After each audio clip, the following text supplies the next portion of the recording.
आज कोई बेहतरीन यूनिवर्सिटीज की बात करें तो दिमाग में आते हैं ऑक्सफोर्ड, ये और कैम्ब्रिज जैसे नाम। लेकिन एक कमाल की बात बताऊं, करीब 1500 साल पहले कहानी कुछ और ही थी। क्योंकि तब भारत में थी एक ऐसी यूनिवर्सिटी जो आज दुनिया की सबसे पुरानी यूनिवर्सिटीज में से एक है, नालंदा। नालंदा शब्द 3 शब्दों से बना है, ना प्लस आलम प्लस दा। इसका मतलब है एक ऐसा उपहार जिसकी कोई सीमा ना हो। वाकई जैसा नाम वैसा काम। इस यूनिवर्सिटी में ज्ञान का भंडार था। यहाँ सिर्फ धार्मिक ग्रंथ ही नहीं बल्कि लिटरेचर, थियोलॉजी, लॉजिक, मेडिसिन और फिलोसफी जैसे कई सब्जेक्ट्स पढ़ाए जाते थे। और तो और हर सब्जेक्ट का भरपूर ज्ञान देने के लिए बनाई गई थी 9 मंजिला लाइब्रेरी, जिसमें 1 लाख 2 लाख नहीं 90 लाख से भी ज्यादा बुक्स और मैन्युस्क्रिप्ट्स थी। ये यूनिवर्सिटी 700 साल तक दुनिया को सीख देती रही, लेकिन नालंदा ने कई बार हमलों की मार को भी झेला।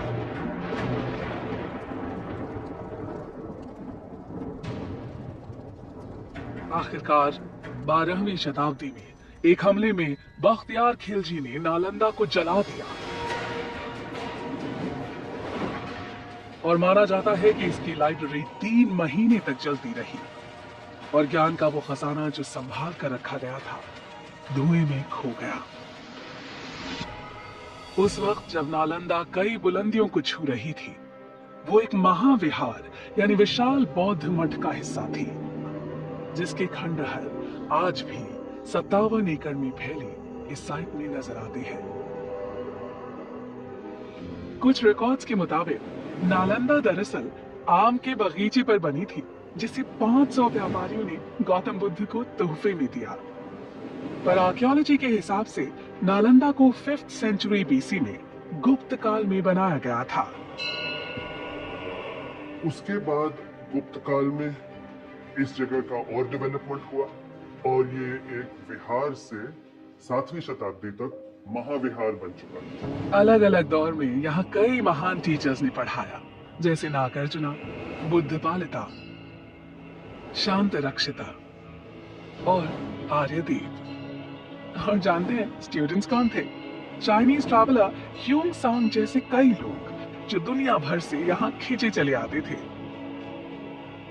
यहाँ पर पूरे विश्व से, चीन से, म्यांमार से, श्रीलंका से अनेक प्रांतों के लोग इस जगह पर शिक्षा ग्रहण करने के लिए आया करते थे इस महाविहार में। लेकिन इस सब के बावजूद नालंदा वक्त की मार को नहीं झेल पाई। इसीलिए डॉक्टर अब्दुल कलाम की पहल से नालंदा ने एक मॉडर्न इंटरनेशनल यूनिवर्सिटी के रूप में फिर से जन्म लिया। नालंदा जैसी यूनिवर्सिटी इस बात का सबूत है कि भारत का ज्ञान सदियों से दुनिया को रोशन कर रहा है। हम उम्मीद करते हैं कि वक्त एक बार फिर करवट लेगा और बेहतरीन एजुकेशन की तलाश करता हर इंसान कहेगा, it happens only in India.